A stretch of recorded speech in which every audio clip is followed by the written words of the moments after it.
Hey everyone, Assalamu alaikum wa rahmatullahi wa barakatuh. Bismillah wa salatu wa salamu ala rasulillah wa ala alihi wa sahbihi ajma'in. It's myself and my dear friend Sohaib. Assalamu alaikum Sohaib. Wa alaikum salam wa rahmatullah. And under the shade of the beautiful final ayah of Surah Yusuf, where I spoke with you guys about guidance and Hudan wa Rahma, I mentioned to you that I'm going to have a discussion with Sohaib about really, extracting guidance, because I think there's some practical questions around that issue that everybody should be thinking about. Every Muslim should think about at least at some point. So I'm going to start that conversation off, and I'll pose to our audience the same question that I posed to you when I was talking to you before we started this, so we can bring that discussion up. And that is that, when we say we have to get guidance from the Qur'an, the most common question you get is, well, what do you want me to do? How do you have the authority to interpret the Qur'an anyway? I'm not a scholar, and you have to have mastered these, and these sciences before you can even begin to interpret the Qur'an. So how can you say that you want me to go to the Qur'an and contemplate it and seek guidance from it when it's something meant first and foremost to be studied at a scholarly level, right? And so who has the authority to get guidance from and if we don't have the right tools, we'll end up getting misguided. It's dangerous to tell people to go and engage with the Qur'an directly, right? And that's a very common sentiment. And like I said to you, I believe there's some merit to that sentiment, but maybe understanding this issue in a more comprehensive way will help ourselves and everybody, because at the end of the day, this is our book and we have to engage with it, all of us. So I wanted to have you start off, and what you were telling me about the way you think about this issue and how you frame it, and we can take the conversation from Okay, there. well, yeah, it's a hugely important question, and for me, a little bit difficult question actually to try to get the exact parameters of it. So I was looking forward to a chance to discuss it with you, and here we're doing it live on the internet, so that's good. Inshallah, I'm going to benefit from your insights as well. I mean, first and foremost, everyone agrees, all Muslims agree that the Quran is a book of guidance for all humanity, that it is for everyone. We are guided by it. Each individual is guided by it. But sometimes you do get another kind of discourse. I mean, people have told me this. I haven't actually heard it directly, but people have sometimes been in a khutbah, like they've been in a Friday sermon, and someone has been saying that the Quran was like raw material, and when it was revealed, then the ulama, the scholars have sort of received it, and they've woven that material into or those threads into cloth, and then other ulama have turned that cloth into clothes that we wear, and so the idea is that the Quran was revealed as a very raw material, which then Islam was then built upon that Quran. But then when they talk about it that way, you sort of think, well, then the Quran has served its purpose, and everything that needed to be extracted from it has been extracted and woven into these beautiful cloths and colors and threads. Right. And now we have the books of fiqh, for example, which are telling you about the practicalities of halal and haram. Or you have the scholars or the teachers and the preachers that we go to, and they answer our questions, and we get it from them. We don't go to the Quran, and that is actually something as well. People have told me that people are saying to them, don't read the Quran directly. You could end up being misguided by reading the Quran directly. Don't read the translation of the Quran. You could be misguided by the translation of the Quran. So then it's almost like they're saying, okay, you need something else. You need the explanation of the Quran, which is tafsir. But then they're saying to them, and don't read tafsir also, because you can be misguided by tafsir. So it seems to be, all I can understand from that is they're saying, come to me, not me, Suhaib, but whoever it may be. I will tell you what's right and wrong. Whatever the Quran had to say, I have absorbed it already, if not myself directly, because astaghfirullah, who am I? But then people before me have absorbed it, and then it's been sort of passed down through our veins or through our tradition until I'm able to tell you what Islam says without going directly to the Quran. Now, that sounds like I might be talking about a very sort of I don't know what, like, I don't want to use insulting words, but a kind of village mindset, or you know what I'm getting at. Yep. Yep. Like But you're just not. Listen, let the people with the big brains do this. Okay. sure, And yeah. the most common analogy I've heard is, would you do surgery on yourself? Sure. right? No, rather, Because you would only go to a doctor. yeah, absolutely. And but the thing is, what's interesting is that this kind of thing is being repeated by also very educated people, very tech savvy people. Like some months ago, I was having some discussion with people over Twitter, and I Yeah. get into too many Twitter debates really, but there was a strange kind of conflict over a certain question, which was, um, are we supposed to go to the Quran primarily for its meaning, or should we appreciate the barakah of the Quran in and of itself, its letters and the recitation of these letters, even if we don't understand it? And I'm coming from the kind of point of view of, well, the purpose of having the letters of the Quran is to carry its meanings. And so when we are being taught to recite the Quran, it's so that we do recite the Quran, and then it's so that we understand the Quran and that we follow the guidance of the Quran. I thought that that would be something nobody would argue with, but very quickly people react very strongly to this, and they say things like, "Well, what are you saying then about, let's say there's an old woman again in the village. I don't know which village they're talking about, but there's a village and there's old women there, and you're saying that she can't be close to Allah because she doesn't, follow Bayina TV or study a dream online. She doesn't know Arabic. Are you saying that she can't be close to Allah?" I'm saying, I'm not going after anyone in the village or whatever. I'm having a conversation with you who's sitting on your modern phone, and you have access to you have access to Pause language. for a second on that thought. Somebody asked if does that mean he's a scholar? So I'm gonna interrupt this conversation. I'm gonna have you, embarrassingly enough, tell me about your education. Well, I had some cloth that I received that has been woven by scholars. Alhamdulillah, I consider myself, obviously, as everyone says, this is a cliche, talib al-ilm, but I consider myself to be a researcher who works on the Quran. My own education is in Al-Azhar University. I graduated there in the Faculty of Tafsir, the Faculty of Theology in the Department of Tafsir and Ulum al-Quran, and subsequently did a PhD in the topic of tafsir at London University. My focus is on usul al-tafsir, so what are the principles that underpin tafsir? I've looked particularly at the topic of tafsir of the Quran through the Quran. Among the kind of work that I've done till now, I worked with Tafsir al-Razi. I don't plug things, usually what I do, but this is the Tafsir of Totally al-Razi. plug away, bro. This is the translated volume 1 of Tafsir al-Razi. That's the kind of thing that I do.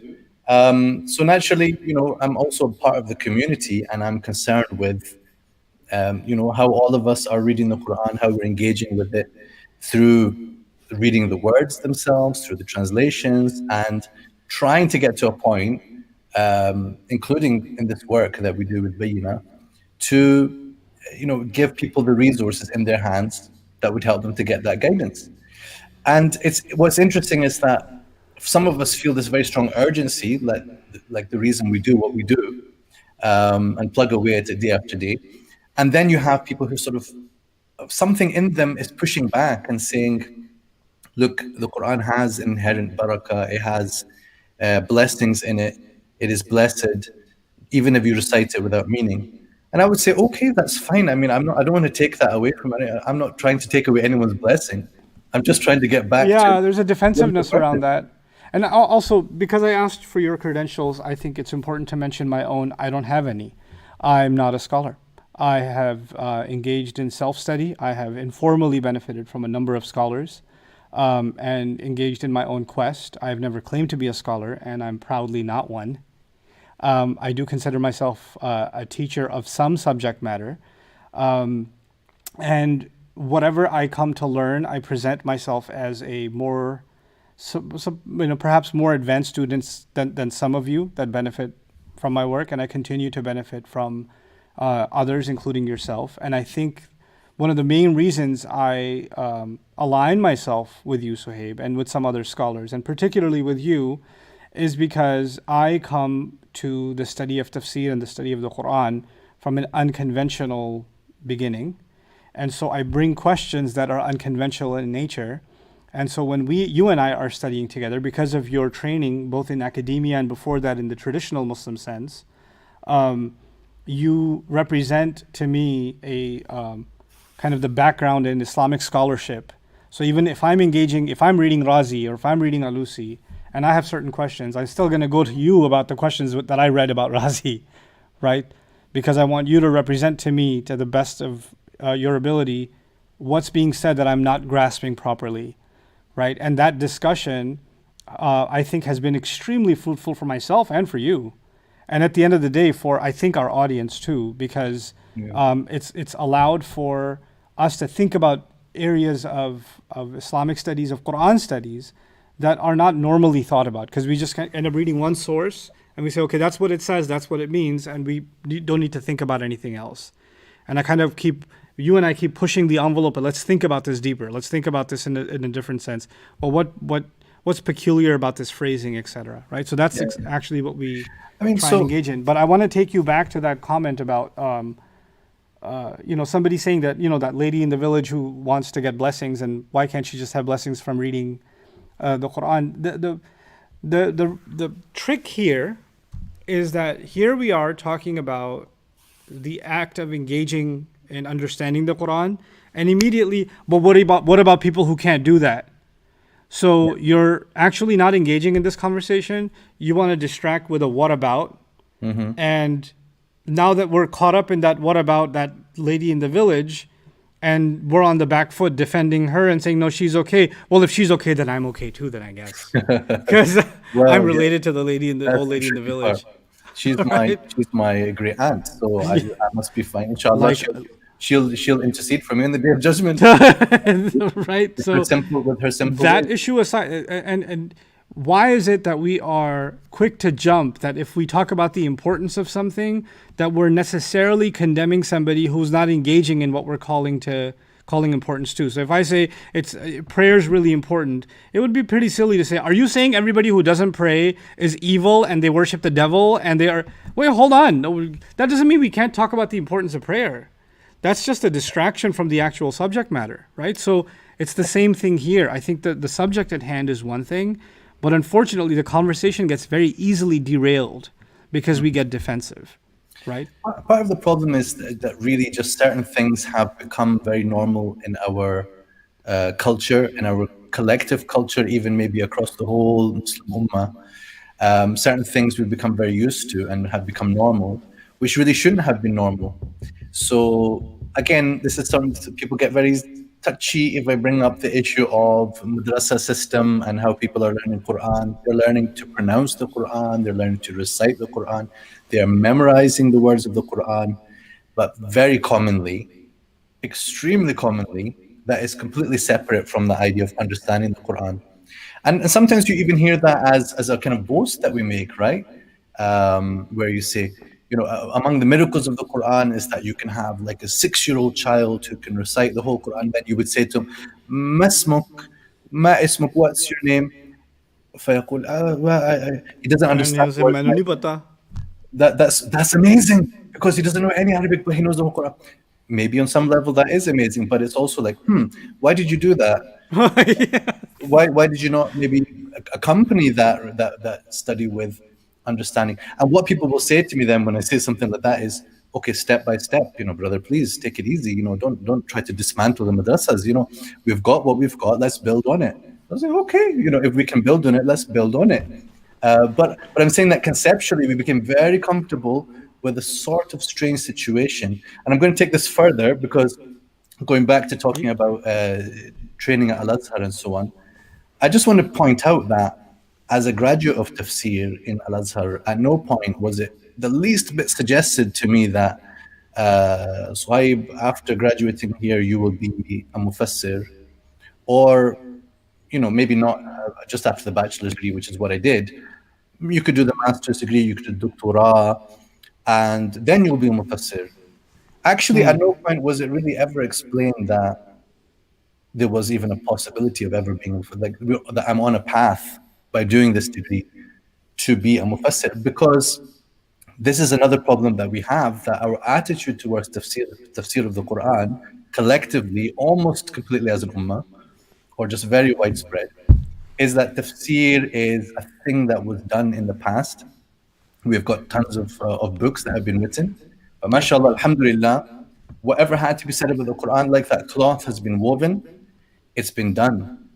And so tafsir, there would be no need for it. So why would we train someone to be mufassir? Yeah, sure, we still need people to be fuqaha, like, muftis, and we need people to give fatwa because there's always going to be new issues that come up. I'm going to clarify for people about their prayer. If they're going to pray, we need to know how to pray, what's halal, what's haram. We're always going to need new ingredients to be analyzed for their halalness and haramness. But for tafsir, we've got the books, Imam al-Razi did his job really well. Imam al-Qurtubi, Ibn Kathir, we've got all these things. Even they're starting to get translated. So there's a difficulty, I think, for people to conceive, and that's our topic now, on like what remains, not just like on the scholarly level, which I'm kind of starting off with, but then on the individual level, what is it that we're supposed to try to get from the Quran? What is our task here in terms of taking the guidance and the mercy from the Quran, which is where we're starting from here at the end of Surah Yusuf. Yeah. And so to me, when you gave this framework, you said, and I think it's important for our audience to know that there are two terms, and there is some overlap between them, but in a broad sense, there are two terms that everybody should know about when they're going to study the Quran.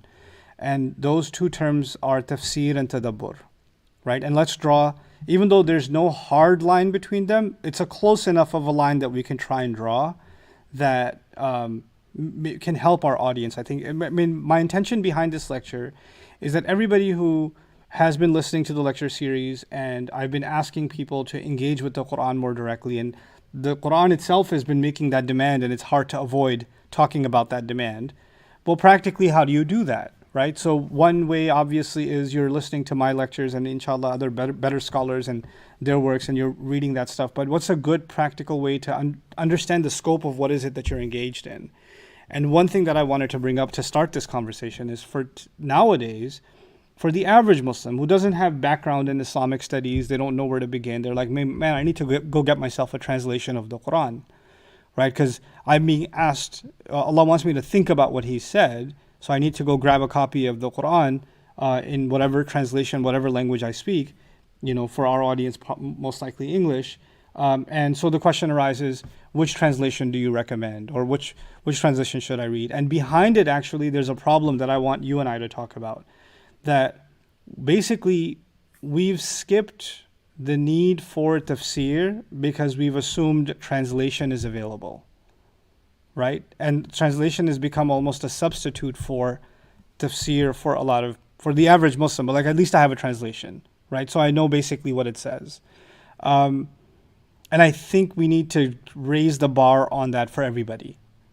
Like individually, you have to raise the bar on that for yourselves. And inshallah, the hope is through Bayina and other efforts that are already happening, at least a minimal bar, at least at the base level, what is tafsir? What's the goal of it?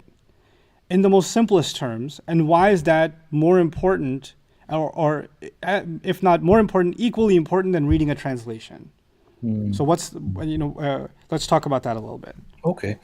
Yeah, I'm going to say something about tafsir which might be a bit unusual. Like, this is not really the answer you'll find in typical books. So yeah, I promise you something exclusive. But the idea about tafsir, usually we talk about tafsir of the Quran, tafsir al-Quran, right? And I want us to maybe change the thinking on that. That really, when we have tafsir, it is not tafsir of the Quran, it is tafsir of our questions about the Quran, right? Because the Quran in the first place is, of course, a communication from Allah subhanahu wa ta'ala. It was something which was speaking directly to the Prophet sallallahu alaihi wasallam, and to the believers around him, and to the unbelievers around him and those who were listening in. And when it was speaking, for example, to the Ya ayyuhal kafirun, or it was speaking to Ya Ahl al-Kitab, the different groups of people who were listening in, they weren't themselves having to say, okay, what does this mean? I don't know. Let me find someone to explain it to me. I don't know what these words are. They weren't going to their rabbis, let alone to the ulama. They weren't coming to the Muslims to explain things because the words impacted them directly. They got what was being said, right? Yeah. So At the same time, amongst the Sahaba, occasionally questions would come up. It might be There were about Sahaba who said, I don't get what this means. That happened. it could be about a word. It could be something to do with okay, something. Oh, it looks like it means this, but surely it doesn't because some doubt comes in my mind that did I actually understand this correctly? Yeah. Have I implemented it correctly? A famous one where the Sahabi heard the ayah about حتى يتبين لكم الخيط الأبيض من الخيط الأسود من الفجر. Translated, that you can continue eating during Ramadan until the white thread and black thread, so the black thread and the white thread of dawn become distinct. So one of the Sahaba famously used to keep a black thread and a white thread under his pillow, and he just took it at face value, took it literally, and so he would wait until there was enough light outside that he could tell the difference between the two threads, and then he would begin his fast. And when the Prophet ﷺ heard about this, then he clarified to him, no, that this is actually talking about the night and the day. And the expression here is used of the black thread and the white thread. And if you were, even in some narrations, he sort of says to him, you must have a really big pillow, or you must have a really big neck that needs a big pillow, if you are keeping the night and the day under your pillow, right? Because when he said, I'm keeping the black thread and the white thread, the Prophet ﷺ even sort of joked with him and teased him just in that kind way to make him realize that this was not supposed to be understood literally. So questions would come up from the believers, and things would come also from the unbelievers. Some contention, some suggested contradiction, some problem that they would try to find with the Quran. And that's where we find the only mention of the word tafsir in the Quran, which is in Surah Al-Furqan. If I remember, it's verse 63 or 36, maybe 36. Let me pull it up. You look it up. So that they do not come to you with any مثل لا يأتونك بمثل إلا جئناك بالحق وأحسن تفسيرا. Yeah. They don't come to you with any مثل, any example. You could say like any contention, except 33. Furqan 33. 33. Barakallah fiqh. So there's no 6 in it. I don't know where I got that from. So the Because you're Pakistani, you're thinking about Surah number 36, Surah Yasin, that's why. Alhamdulillah. Okay. So he said that we bring you the truth and the best tafsir. So that's why I see the word tafsir, and this is the only place in the whole Quran the word tafsir. Word tafsir is used. So for our audience again, Surah 25, ayah number 33 is the only place in the Quran where the word tafsir is used. So let's see how Allah used it. And what does it used to mean? It means the answer to a contention, right? So it is an explanation. That's what the word tafsir indicates, as something becoming clear. But it's clearing something up which was in the mind of, say, an opponent or someone making a problem. Or it could be then, the believers themselves are affected by that and ask a question. So Allah Azza wa Jal is giving them the tafsir that they need according to their gap, the gap that arises between myself and the Quran, maybe because of language. Like if I'm not brought up speaking the language of especially those Arab at the time of revelation, nobody is as fluent as they were, right? So that's a gap that then leads us to say, okay, what does that word actually mean? Then we need a tafsir in answer to that question, right? And then plenty of other things. So tafsir basically has 3 levels. This is what I think could be useful for us to think about. Okay, 3 levels. You've brought up the idea of tafsir versus tadabbur. Right. Okay? And I think that's definitely something that's very useful for us as well. So I'll try to bring some clarity to these 2 words, but at the same time, maybe not as simplistic as people sometimes do. So tafsir is going to operate on 3 levels, right? So let's see. I'll use the screen here in the middle. Okay. In the middle level here is what we'll talk about first. This is the text of the Quran, right? The words of the Quran. So that's where translation is going to be really functioning here in the middle. It is the actual words of the Quran, the phrases and the sentences, the structure, right? So that's where where we need to get to an understanding of what are the words of the Quran saying. right? That's our starting point. That's basically perhaps we're even emphasizing here the language of the Quran when we're The talking language of about the the text Quran, and itself. Yeah. we're going to need dictionaries to investigate that. We're going to need the rules of the Arabic language and how structures are, how they lead to meanings, Yeah. and then all the sciences of balagha and so on. They all come in Right. to get here, which are called text tafsir or text Yeah. analysis. So we have to Right? have Quran, basically Arabic literacy to engage the text. That's what it boils Right. down to. Yeah. And that's the first thing that's going to be needed by any mufassir or or us That's on our really own. important that you said it's the first thing because for a lot of people, I'm a huge advocate of teaching and propagating the teaching of the Arabic language. And it can be easily assumed that that's all I'm propagating is study Arabic and you'll understand the Quran. No. Yeah, yeah, Study yeah. Arabic because it's the first step to understanding the Quran. Not study Arabic so now you got it. That's Right, that's not exactly. there's a that's the most fundamental step and it's on this we will build everything else. But there are people who spoke perfect Arabic, like you said in the time of the Sahaba, who sometimes didn't understand an ayah, Yeah. who didn't get it. And So so let's that's think about why. Like, so any ayah, and we experience this ourselves, even if we're reading a translation, the translation will give us something on this level. It might not give you anything else. Some translations have got useful footnotes and so on, but others don't, right? So if you're just reading the translation, you're just operating on this middle level. So there's something that you need in a sense before that. So I'll put it here at the top. I'll cover my head with it, so we've right? got the text and now we're going above it, Above it, yeah. right? This is what I tend to call pretext, because I want Okay. us to think of it as something that exists before the text arrives to us, right? But you can just call it context, okay? Okay. And context is two things, both the page context, right? So Textual context, if you will. textual context, that is to say, what was said immediately before, and to some extent what said after, right? But before even more so, because in a speech context, right, you're understanding each sentence as it comes based on what was before it. Right.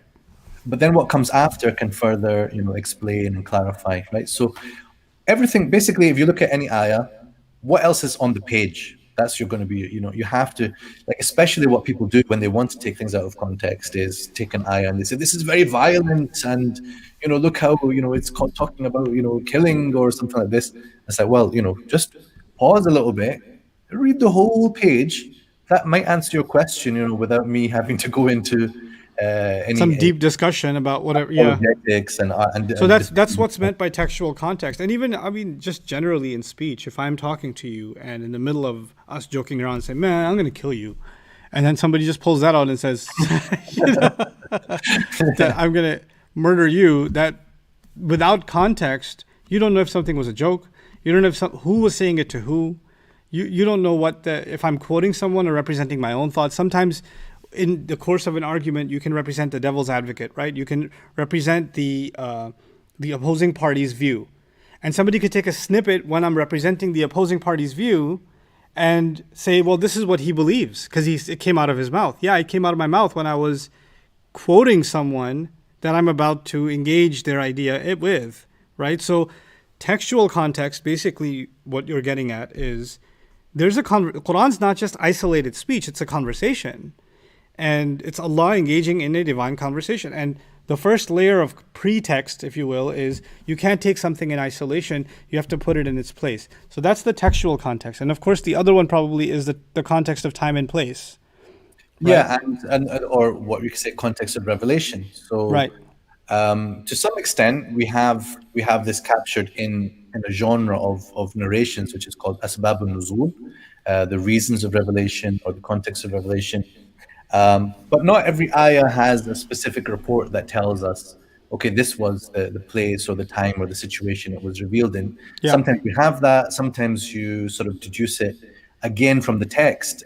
It can guide you to some understanding about, for example, this was revealed after Uhud. For example, you know that because of what was going on in over the preceding pages. But this is very important as well because it affects what the ayah is understood to mean. Sometimes the wording of the ayah appears to be very general, very universal, all-encompassing, but actually it's referring to a kind of situation that resembles that initial place that it came into. Right. So that means that in order to understand this middle level, the text, we need to understand it in context, right? Or according to these two contexts, right? Right. So And I once you think when we talk about that sababun nuzul situation, I think there's a few things to maybe even think about that in a subcategory kind of way. Like it's almost always oversimplified as when was the ayah revealed, but it's actually there's a when, there's a where, and there's a who, meaning who is this talking about and what circumstance are they dealing with, and what situation is it responding to. So there's a time, place, social setting, political setting, the psychological setting, in which certain ayat we have clarity on when they were revealed. And it's also an important thing you mentioned in passing, and I want people to stop and think about that, is that we, for a huge chunk of the Qur'an, we don't have precise information about when this was given and who this was talking about. And it's incredible that those huge chunks of the Qur'an tend to have very general language also, right? It's the places in the Qur'an where you say, I wonder what this is talking about, tend to be those places where you do have narrations and you do have reports on what the context actually was. And it's pretty cool that in study of the Qur'an, when you come across places like that, you're even as a shallow reading of the English translation, you're going to say, I wonder what this is talking about. And you're going to, if you dig deep, you're going to find there's a sabab, context that's been discussed at length in our scholarship, right? Yeah, and this is why I worry for people. I mean, maybe this is why, if we go back to the earlier point, that people are discouraging you. They're saying don't read the translation of the Quran because you'll get confused, or I'm not part of that crowd at all. But as you said, there's sometimes a point behind what they're trying to say, and Yeah. their worry is that the books as they are, the books of translation are not often giving you that background information. So if you're just reading the text by itself and decontextualized, not from the page context, but at least from the revelatory context, then a person could be like, and then they get a question in their mind and they don't know necessarily where to find the answer. And Yeah. but I'd rather think about, okay, how do we solve that problem of where they're going to get the answer to it, rather than say, don't read, because Exactly. Like canceling out the reading. So to me, one of the responsibilities that Rasulullah ﷺ left for this ummah was actually mass education of the Quran. Like everybody should know at some level what the Quran fundamentally is saying, what its surahs are talking about. This is where I draw the line between tafsir and tadabur. At tafsir, to me, and you can correct me if I'm not getting it right, between text and pretext, what you described as text and pretext, you know what Allah is saying in the language that He revealed it in, and you know some things about it wherever the meaning isn't immediately clear. Like when somebody reads Alhamdulillahi Rabbil Alameen, there's no confusion. It's like, I don't know what praise and gratitude belongs to Allah, the Master of all worlds. Can you please help me understand this? No, that's pretty clear. Wal asri innal insana lafi khusr is pretty clear, right? Innal insana la yatgha ar ra'ahu istaghna. The human being tends to, truly rebel, thinks that he has no need of anyone.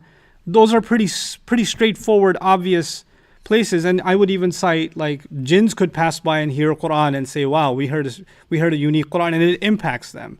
There was no tafsir necessary in the sense of, until a scholar tells me what this means, I don't know what this means. There's plenty of places in the Quran where there's not the case.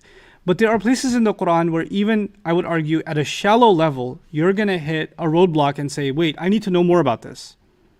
The translation is leaving me with a question. It's not giving me the answer immediately. And those are the places where you are going to go to a tafsir. You are going to go and find out more. Now, I'm not saying that the places that are simpler or easier, more direct in meaning, don't deserve tafsir. They fundamentally do. But to make it sound like the entire Quran is so ambiguous and so complicated and such a scholarly exercise that nobody can read it and get anything out of it is one extreme. And the other extreme, forget these scholars, they're trying to control my view of the Quran. They're trying to make it sound like unless you go through us, you can't access the word of Allah. I'm going to, Allah will guide me directly. If I'm sincere, I'm just going to read the translation. And I've got friends from back in New York days, not friends, people that I met that like have stick-it notes all over their translation of the Quran, and they've got all their interpretations, crazy stuff that they got from translation, and the translation is horrible to begin with, and they took some English word, then they looked up the etymology of that English word, and they came up with all kinds of craziness, and I said, but that's not what the Arabic word was at all. And then they say, no, they're in shock because they're like, well, how am I supposed to engage with the Quran then? Well, you are supposed to engage with it. First of all, we have to up the bar on quality of translation. And we also have to up the bar on, hey, this requires a little bit of context study, pretext and context study, right? So footnotes need to be there. I mean, in some way, I kind of appreciate what your New Yorker friends are doing. I appreciate the spirit of what they're doing. I just feel bad that maybe they were slightly misled in, or just lacking in the materials to perhaps do it right. They might get to wrong conclusions. But I appreciate that they didn't just sit back and say, it's not for me to do that. Why do I have to think about it? The knowledge is there in the Quran, and anyway, Allah has guided us through the Quran. The Ummah is guided. Yeah. They're saying there's something that I have to get individually, and I think that we appreciate that. The other thing that happens a lot of times, similar to what you said, is that they say, well, okay, if you think that there's a need for tafsir, or there's a need for going to scholars of tafsir and listening to or reading what they're saying, then you're kind of accusing the Quran of being unclear, right? And the Quran says in several verses that it is clear. Its verses are clear. It's in clear Arabic tongue. Right. Now, whatever we take that to mean, it's not going to change the fact that there are different categories of ayat, as you have just described. Things that are immediately understandable, as long as you've got the language and a bit of context, then you understand it without any problem. And things which actually require a lot more thought and investigation. And if we're going to point to how the Quran describes itself, one of the things it says about itself in ayah number 7 of Surah Ali Imran, so 3 verse 7, is that it has minhu ayatun muhkamat hunna ummul kitab wa ukharu mutashabihat. So it has within it what you can call clear, decisive verses, unambiguous, decisive verses, which are the foundation of the book. That's one way of understanding hunna ummul kitab. Yeah. And there are others which are open to interpretation, or others which are, sometimes people say, ambiguous, or somehow you need to understand those ones, to go back first and foremost to the Kitab, to go back to the clear and incontrovertible, straight talking ayat that its meaning is not going to be open to debate. There are other things which are open to debate, and we then bring different parts of the Quran together. That's one of the things that a mufassir does. Okay, but the mufassir also brings in other sources in order to help understand the text of the Quran and the pretext, or what we call the context of the Quran. Yeah. So we've still got the space at the bottom of the screen for post text. Okay, so this is where we're going to get toward Text, pretext, post-text. Okay. Post-text, right. So what we're going to put down here, this is what flows from what we've just, this union of text and pretext. Once they come together, you are able to have things that flow from it, that stem from it. The implications of the text, where would be the world of tadabbur, I would argue. Yeah, or we can say tadabbur fits into this, or you can say that tadabbur is this process as well, right? Yeah. It is everything that follows from the understanding of the text. So it could be rulings, it could be fiqh rulings, it could be rulings as to what is the correct creed, theological rulings. It could be, things that, again, still are like, okay, scholars need to tell us this, because it's not for all of us to derive, what is the ruling based on this. I could get, because I have to bring in other factors, right? So I've got the Quran, but I also have to study with the Sunnah, right? And the Sunnah is the context, and it is additional information that helps me to understand the rulings of the Quran, right? Right. So there are still things which are definitely in the domain of, okay, here we need people to specialize and to be experts and to help us collectively to explore this and to derive these rulings. But then you have other things, right? So what is the moral lessons, the the lessons for every, like you talked before about different aspects of approaching the text, like psychological context or Yeah. Social political. context, But economic then context, even. what are the psychological implications? What are the economic implications? What are the political implications? It might not be a ruling or fatwa, right? But like, what can be understood? What comes from the ayah once you have understood it, right? So it's not necessarily what is stated by the ayah in the words, right? Here, it's not what is stated, but what is being said. As a Sometimes, consequence. yeah, so you can still say it is within قال Allah. It's still that God said it, but God did not necessarily say it in those Explicitly. words. Yeah. But it's where people who are good at reading what Allah Azza wa Jal says can say, well, yeah, but Allah is also saying this in not so many words, right? Or Right. it follows from what He said. There are things that follow, and So, that's where a person has to go ahead. Finish this thought. Yeah. Go ahead. you have to construct an argument to show how you got from the text and the context, how you got from that to this other thing.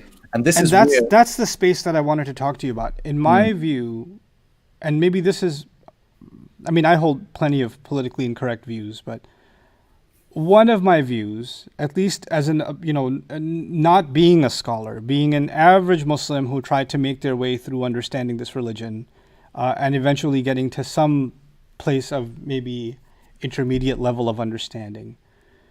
What I observed was that we have a massive gap between the public and scholarship. And that gap it's a social phenomenon. It has many reasons why that social phenomenon exists. But one of the problems that that gap created is that the scholarship is not aware of the questions being raised by the public. Right? And therefore, they're studying the questions that were raised by people centuries ago. And so the average Muslim today that says, I'm going to engage the Qur'an, and then has questions, because they see the world around them and they're like, what does the Qur'an have to say about the world around me? Right? Yeah. And they're reading the Qur'an and they have a question, and now they want to go to a scholar and say, what does the Qur'an say about this? But the other side of that is also somebody who's engaging in a quest to study the Qur'an on their own, comes to somebody who knows more, comes to scholarship in general, not an individual, but scholarship in general, and says, I want to know what this ayah means, or I have a question about this ayah, right? And they're being told, you need to go read this resource. That's great, but I already read that. You told me to go read Ibn Kathir rahimahullah. I did. I found the English translation of it. I read the interpretation of this ayah. That's what it means. But I still have 5 questions, right? The platform for engaging questions about the Quran. First of all, we didn't create an opportunity to engage the Quran like that collectively. And second of all, that platform needs to be there where somebody can engage in the Quran and then have somebody they can talk to and say, hey, what about this ayah? How do you think about this? And you know what can happen? You might find a satisfactory answer, which helps you grow. But over time, what that does, I think it raises public awareness of the Quran to a point where they're now asking harder questions of our scholarship. And maybe even forcing scholars to consider things they didn't consider before. And it's pushing scholarship to a new standard, to really a higher standard. Because what that gap does is, to me, it creates intellectual stagnation. So either people become pseudo-scholars, they become scholars in their own world where they don't have to go through any of the credentials and the training and all of that stuff, and they can come up with conclusions about whatever.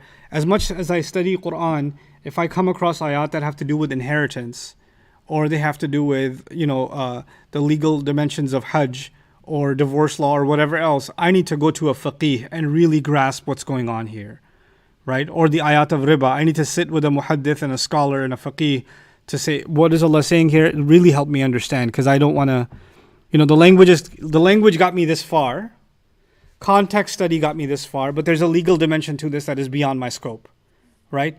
So the same way, if we educate the ummah to a certain level and enough people, then they'll know the limits of their knowledge too. Like they'll say, okay, you know what? My studies got me this far. Here's where I need scholarship to help me above and beyond that. You know, instead of them saying, well, it's a free for all. I'm on my own. I'm going to do my own reading and come to my own conclusions, etc.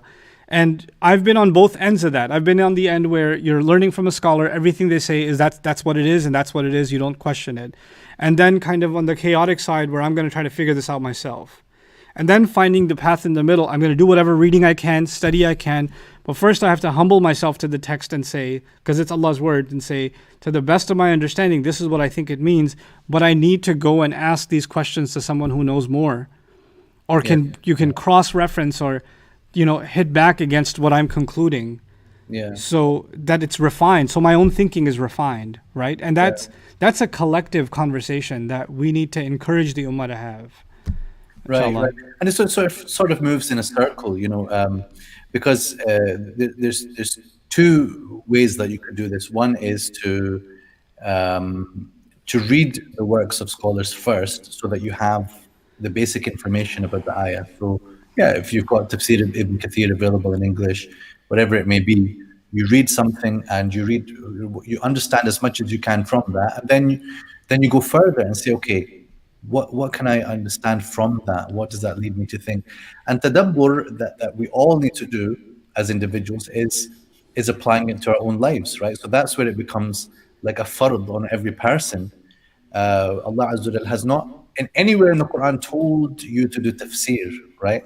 As I told you, the word tafsir only shows up in 25:33. Right. But He told you to do tadabbur. And told you to think. And to everybody else, to think and to ponder and to ask the question, to reflect in many different words. But the one that maybe sticks the most when it comes to the Quran is tadabbur of the Quran. Yeah. But other words are used for thinking and observing, and it's a process where all these different aspects are interplaying, right? So it's not just sitting with the kitab, with the printed book and just thinking about it. But do they not wander in the world? Do they not observe? Do they not see what happened to other civilizations? Do they not look in the heavens? Do they not look within themselves? Do they not study? Do they not reflect? Do they, and to just have curiosity, to have just wonder at the creation, wonder at human beings and the state, and that's going to interplay with your reading of the text. But knowing, because the Quran's asking you to engage in the outside world. Like I was talking to a group of people that were studying Quran pretty intensely, and there was also, before going in, I had met some of their families, and their families were saying these people don't spend enough time with us. They're just so engrossed in their own Quran studies that their life outside of that doesn't exist anymore. So I went in there and gave a dars about أَفَلَا يَنْظُرُونَ إِلَى الْإِبِلِ كَيْفَ خُلِقَتْ. Right? Then look at the camel, how it was created. Allah says, did they not look at the camel, how it was created? I was like, you can read Ibn Kathir rahimahullah and Qurtubi and Tabari about the camel and how he was created, and the grammar of the word camel and the etymology of the word camel. But Allah is saying, go look at a camel. Yeah. Because a camel ain't coming inside the masjid. So go look at it. And that's a great example of something that the explanation of it or the tafsir of it can increase over time, because we can study camels and we can do x-rays of a camel. If you do a CAT scan of a camel, there are things that are known, through sciences connected with, zoology and biology and so on, which can exceed whatever was written, in the first centuries about camels, even though they were perhaps closer to the cultural context in which camels were important. So that's where like more questions can be asked. Tell me about the camel. And then books are going to be probably not the best thing. A documentary, a science documentary about the honeybee, about the galaxies and stars and so on. It's going to be a lot better than anything that was written however many centuries ago. And that's not taking anything away, genuinely not taking anything away from our great minds and authors and scholars and imams.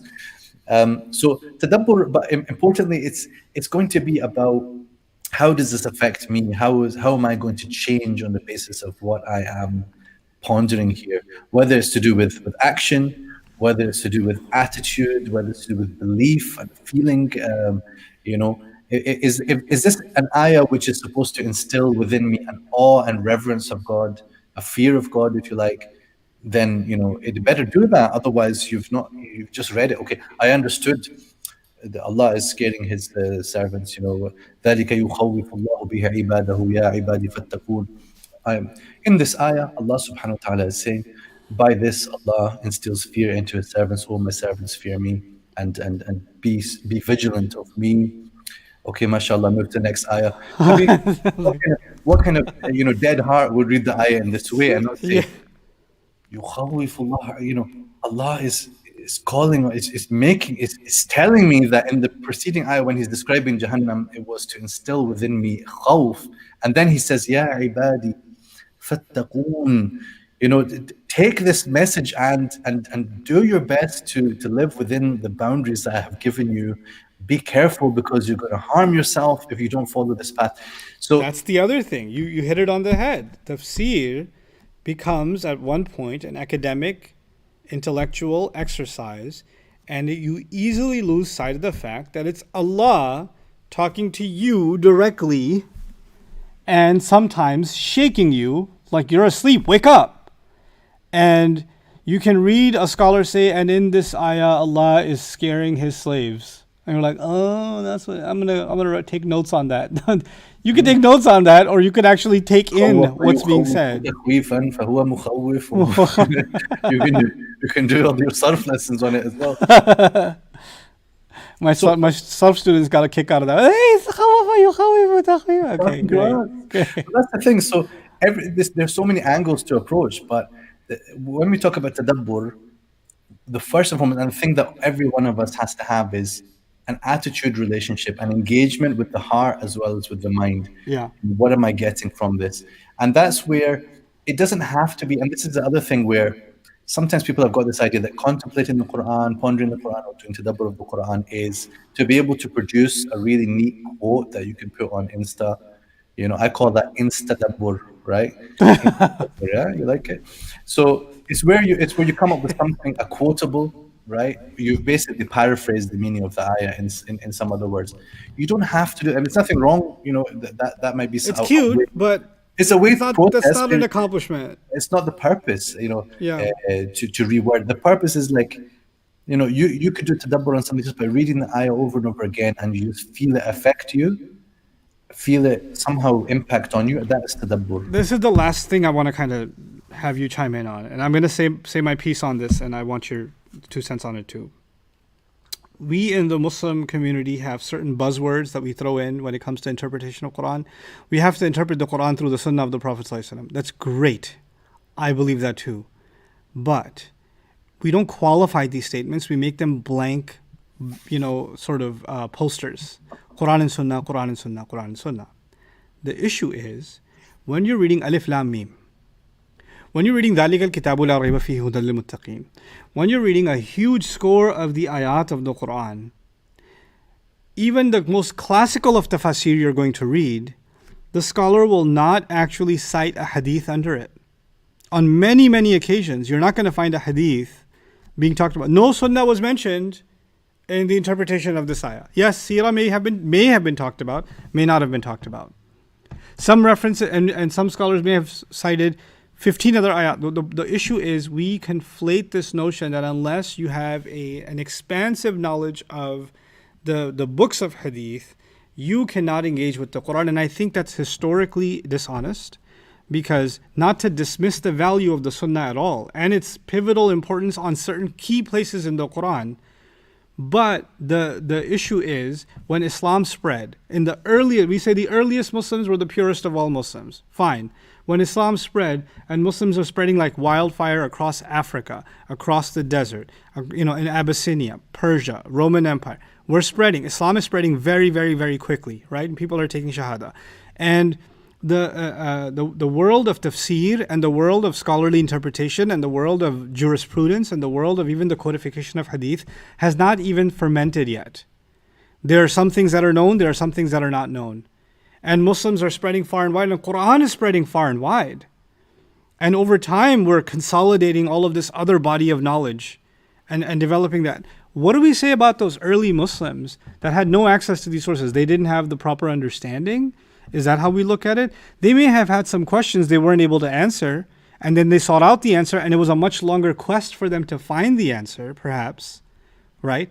But to say that, oh, well, it's the, for every ayah, you must understand what the sunnah has to say about it, is actually academically, intellectually, in a scholarly sense, I believe that to be a dishonest, exaggerated claim that people say in order to say, if we don't say that, we're not loyal to the sunnah, right? And you cannot make a claim by being defensive. You have to be honest about something. You have to be transparent about something. Because if you don't make that blanket claim, that somehow you are in denial of hadith or you're in denial of the sunnah body literature. And I want your thoughts on that. Yeah, I mean, sunnah has different meanings in this context. So there are not so many ayat where we know that the Prophet ﷺ gave a direct explanation, like in words, that he delivered a direct tafsir.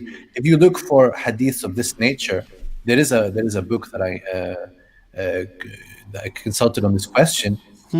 It gathers all the hadiths that the author could find, which are direct tafsir, even if they are da'if, and even if they're very weak hadith. But So Rasul ﷺ directly commenting on an ayah. yeah, whether it is strong hadith or a weak hadith, he just put it all in order to gather it together. He came up with 318 hadiths, right? Okay. So if you think about it, it's not a huge amount, 318 versus 6,000 something ayat. The idea that the Prophet ﷺ explained in words most of the Qur'an or all of the Qur'an doesn't really stand up.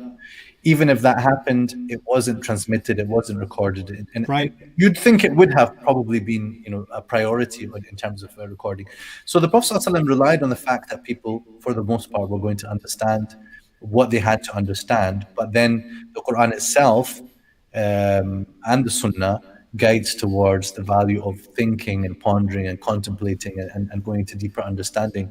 So the Sunnah is also the general practice of the Prophet ﷺ and of the community also becomes part of the Sunnah. So understanding the Quran within that Sunnah, which includes, for example, if the Sahaba were acting upon certain, for example, in their prayers, right? If specific Sahaba are being observed that they pray in this particular way, like everybody knows that they're Sahaba, they prayed behind the Prophet ﷺ, they're not getting it wrong, right? Right. So in a way, the words of you didn't have to have a hadith about this is ruku' and this is the angle, and this is, you didn't have to have that. It's an overwhelming practice that is the established sunnah. And you would also then, if something in the Quran seems to be at odds with that, then you know that, okay, I have to understand the verse of the Quran in light of what is observed from the Sahaba. Is more likely to happen than saying, well, the Sahabi is wrong because the Quran clearly says this, and so yeah, they all got it wrong. Yeah, because that's not going to happen. Yeah, that couldn't have happened, right? So then, okay, the prayer is just a sort of visual example, but in other things where they're saying, okay, this is how the law is, this is what we do, this is how we deal with this situation, and the Quran, the words of the Quran, the zahir or the apparent meaning of the Quran seems to be contrary to that, then they would say, okay, well, the words of the Quran can be understood in another way that's less obvious, and scholars do that because they would say, well, we need to reconcile somehow between what the scholars of fiqh and jurisprudence and law, what they have concluded based on the entirety of the evidence, including hadiths, including the fatwa of the Sahaba. It sort of comes together. And then we say, okay, the words of the Quran maybe are not always to be taken at face value, but they have the highest authority, highest authority in their transmission. I think this is certainly going to play a role, especially, in our engagement over the last year with Surah Yusuf. This was less of an issue. But I think going forward, especially when we deal with some of the Madaniyat, and maybe perhaps when we get to Surah An-Nisa, or we get to Surah Al-Ma'idah, or we get to Surah Al-Ahzab even, Hadith is going to, Sunnah and Sirah are going to play a pretty fundamental role in our engagement with the text. They're going to have to. It did with Surah Al-Baqarah and Ali Imran. Absolutely, yeah. A lot of the readings are contained there as well, which Yeah. she So there are, and this is a balance that has to be struck, but we can't. When my disclaimer on all of this is when you become accustomed to catch phrases without really thinking about them, then you end up running into a wall. And we have to have nuance. We have to have deeper thinking about these things. Even as an average Muslim, we have to raise the bar in how we think about things, and hold ourselves to a higher standard. And inshallah ta'ala raise the bar that way. I think there's some pretty interesting questions. Some people are saying what to name their baby, and that's okay. But what I'm going to do is I'm going to end the broadcast here, but Suhaib and I both will probably try and engage some of the questions in the comment section on both YouTube and on Facebook over the next day or so, inshallah. But Jazakallahu khairan, Suhaib, for coming on. And it's Maghrib time here for me, so I got to go too. So, Barakallahu li wa lakum. Assalamu alaikum wa rahmatullahi wa barakatuh. Wa alaikum assalam.